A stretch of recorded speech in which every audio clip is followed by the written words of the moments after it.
आपको बताया प्रधानमंत्री मोदी ने मनी कंट्रोल के साथ एक एक्सक्लूसिव इंटरव्यू दिया है। हमारे ग्रुप एडिटर इन चीफ यानी कि नेटवर्क 18 के group editor in chief Rahul Joshi के साथ एक्सक्लूसिव इंटरव्यू में पीएम मोदी ने G20 की लीडरशिप, इकोनॉमी और बड़े ग्लोबल मसलों पर बातचीत की है। इसमें पीएम ने कहा है कि भारत विकासशील देशों के हितों को आगे बढ़ा रहा है। उन्होंने कई और अहम बातें भी इस इंटरव्यू में कही है। हम आपको बता दें कि ये पूरा इंटरव्यू आप moneycontrol.com पर कल पढ़ पाएंगे विस्तार के साथ, लेकिन उससे पहले इस इंटरव्यू की जो प्रमुख बातें हैं, जो अहम झलकियां हैं, वो हम आपको बता रहे हैं कि क्या प्रधानमंत्री ने इसमें टॉप हेडलाइंस कही हैं। विस्तार से इस इंटरव्यू पर बातचीत करेंगे। हम चलेंगे अपने सहयोगी लक्ष्मण रॉय के पास।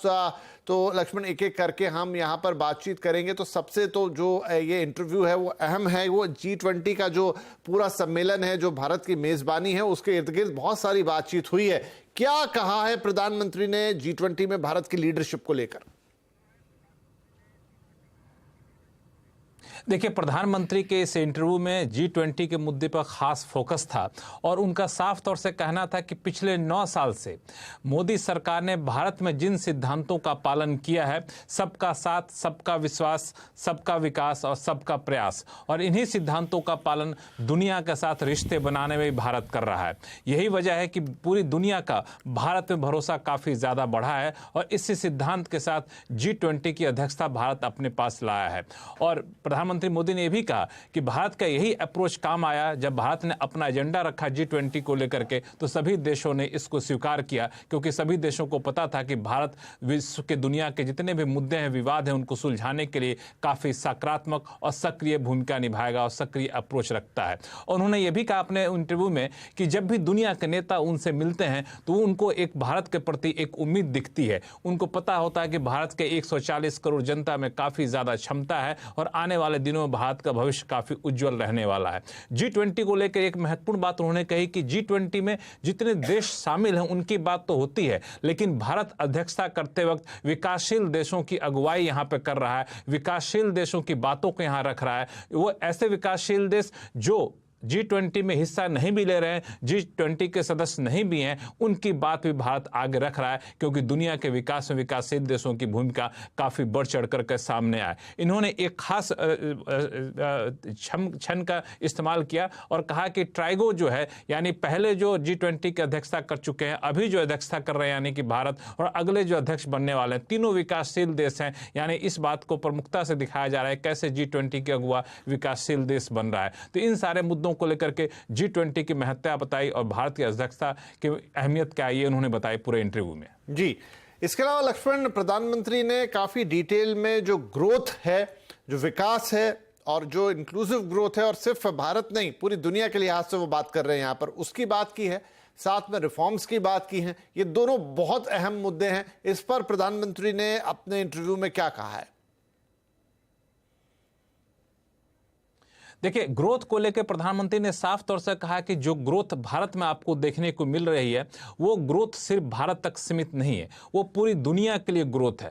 और भारत के ग्रोथ की खासियत ये है कि ये दुनिया भर के लिए क्लीन ग्रोथ है, ग्रीन ग्रोथ है। भारत में जो भी ग्रोथ किया हो रहा है, जो भी विकास के काम किए जा रहे हैं, वो पर्यावरण को ध्यान में रखते हुए किए जा रहे हैं, वो ह्यूमन डेवलपमेंट के लिए किए जा रहे हैं, यानी लोगों की क्षमताएं इसमें बढ़ाई जा रहे हैं, इंफ्रास्ट्रक्चर बेहतर किया जा रहा है। तो इसको सिर्फ भारत के ग्रोथ से जोड़कर ना देखा जाए, ये दरअसल आप पूरी दुनिया के ग्रोथ से जोड़कर देखिए। साथ ही साथ भारत की जो ग्रोथ हो रही है, उससे दुनिया के जो लोग हैं उनकी उम्मीदें काफ़ी ज़्यादा बढ़ी हैं। ग्लोबल साउथ के हितों को साधने में इससे मदद मिल रही है। और आने वाले दिनों में इन्होंने साफ तौर से कहा कि कई सारे सेक्टर में काफ़ी ज़्यादा यहाँ पे आपको रिफॉर्म देखने को मिलेंगे आने वाले दिनों में, जिसमें एजुकेशन सेक्टर है, इकोनॉमी है, सोशल एम्पावरमेंट है, डिलीवरी सिस्टम को काफ़ी ज़्यादा बेहतर करना, खासतौर से वेलफेयर डिलीवरी सिस्टम को, इंफ्रास्ट्रक्चर को कैसे बेहतर किया जाए। आने वाले दिनों में इस पर सरकार की पैनी नजर रहेगी और इसको लगातार निगरानी करते हुए इसमें ग्रोथ के लिए कदम उठाती रहेगी सरकार। इन्होंने अपने इंटरव्यू में इस बात पर फोकस किया।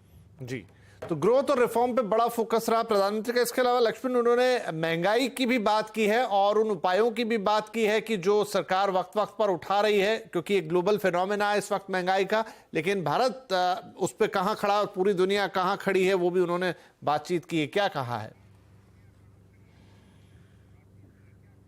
देखिए, जब महंगाई पर वो बातचीत कर रहे थे तो उनको इस बात का एहसास था कि महंगाई सबके लिए चिंता का विषय है, लेकिन उन्होंने इस बात को जोर देकर रखा अपनी बातों को कि महंगाई वाकई चिंता का विषय है, लेकिन दुनिया के बाकी देशों में जिस तरह से महंगाई तेजी बढ़ी, महंगाई बेकाबू होती दिखी, उसके मुकाबले भारत में महंगाई काफी कम रही। 2022 में महंगाई दर के हिसाब के आंकड़ों को उन्होंने बताते हुए कहा कि भारत में दुनिया के महंगाई के मुकाबले 2% कम महंगाई यहां पर देखने को मिली। लेकिन इसका मतलब यह नहीं कि भारत सरकार निश्चिंत है। महंगाई दुनिया के मुकाबले कम है, इसके बावजूद महंगाई को रोकने के लिए सरकार हर मुमकिन कदम उठाती रही है और आने वाले दिनों में भी महंगाई रोकने के लिए कदम सरकार उठाती रहेगी। इसमें इन्होंने ताजा जो कदम उठाए गए महंगाई रोकने के लिए, रक्षाबंधन से ठीक पहले गैस सिलेंडर के जो दाम घटाए गए उसका जिक्र इन्होंने किया और उसका हवाला देते हुए कहा कि महंगाई रोकने के लिए सरकार कटिबद्ध है और आने वाले दिनों में महंगाई बेकाबू न हो इसके लिए लगातार प्रयास सरकार करती रहेगी। लेकिन उन्होंने ये भी कहा कि जिस तरीके से दुनिया महंगाई बढ़ी है उसके मुकाबले भारत में महंगाई अभी भी काबू में है, इसलिए ये आरोप लगाना कि दुनिया के यहाँ महंगाई बेकाबू हो रही है ये कहना ठीक नहीं है। ऐसा कुछ संकेत देते हुए दिखे प्रधानमंत्री मोदी। जी, तो एक और आखिरी चीज लक्ष्मण यहां पर कि उन्होंने कर्ज और फ्रीबीज इन दो मुद्दों को भी काफी गहराई से छुआ इस पूरी बातचीत में।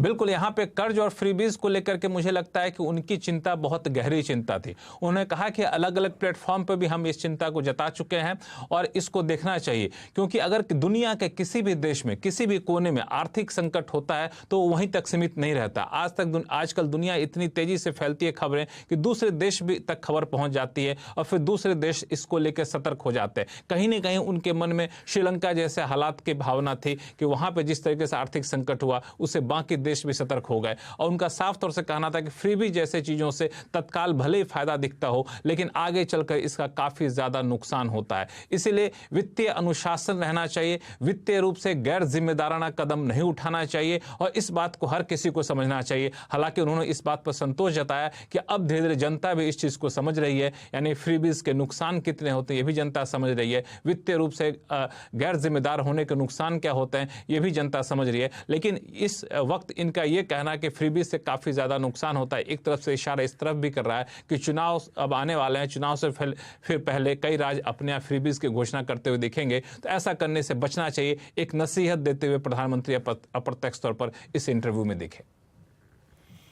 जी, बहुत शुक्रिया लक्ष्मण इस अपडेट के लिए, इस पूरी जानकारी के लिए, इस पूरे एक्सप्लेनेशन के लिए। तो प्रधानमंत्री नरेंद्र मोदी का, जैसा हमने कहा, ये interview exclusive, super exclusive interview आप देख रहे हैं तस्वीर, जहां पर नेटवर्क 18 के editor in chief Rahul Joshi के साथ वो मुखातिब है और ये पूरी बातचीत हुई है और ये इंटरव्यू आप moneycontrol.com पर कल विस्तार से पढ़ पाएंगे। लेकिन हम इस वक्त इस इंटरव्यू के प्रमुख अंश आपको बता रहे हैं कि क्या कहा है प्रधानमंत्री ने।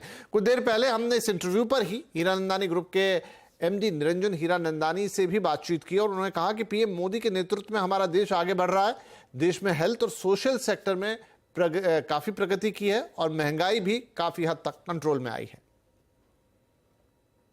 मेन मुख्य दो बातें हैं।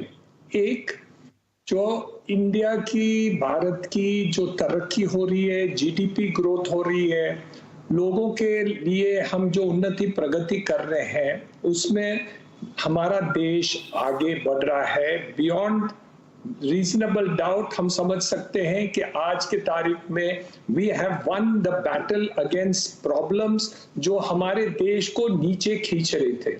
पहली बात। दूसरी बात कि प्राइम मिनिस्टर मोदी यहाँ G20 में सबको लेकर आए हैं और भी देशों के साथ लेके आए हैं। वो एक बहुत बड़ी बात है कि विश्व के जो प्रॉब्लम्स हैं, पॉपुलेशन के हों, आज यूक्रेन रशिया की जंग है, ये सब बातें पर किया है।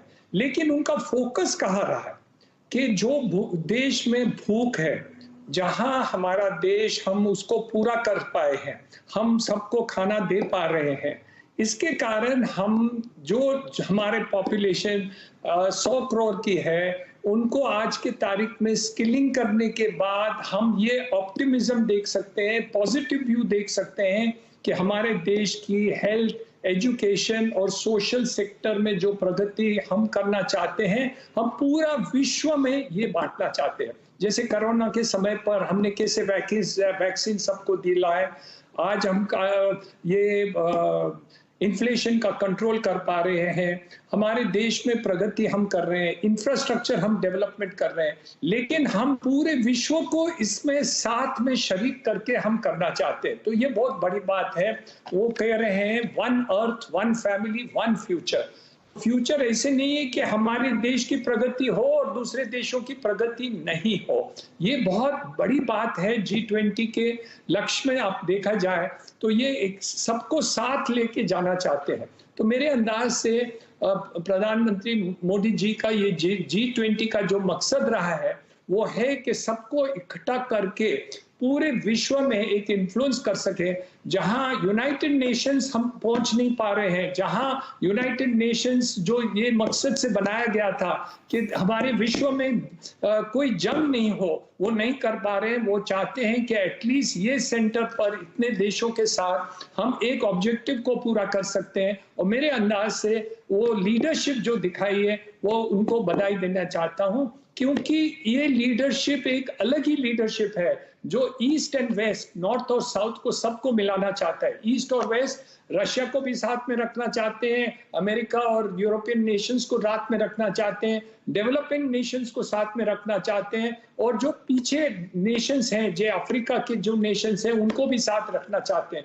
तो G20 का प्लेटफॉर्म जो पहले था और आज की तारीख में प्रधानमंत्री मोदी जी जो बनाना चाहते हैं वो बहुत ही ऊंचे दृष्टिकोण से देख रहे हैं। और मैं समझता हूं कि हमारे देश को, भारत को उससे बहुत ही फायदा हो रहा है, क्योंकि सब देश को यहाँ आके जितने भी लोग आए, बहुत लोग आए यहाँ विश्व से, G20 का पूरे साल के अंदर जो प्रोग्राम्स रहे हैं सब देशों में घूमते रहे हैं। तो मेरे अंदाज से ये सब देखने के बाद उनको पता है कि हमारी देश और डेमोक्रेसी और अलग जो प्रगति हो रही है उसमें हमारा देश आगे ही है। सो ये लीडरशिप के लिए भी प्रधानमंत्री जी को बहुत बहुत बधाई है।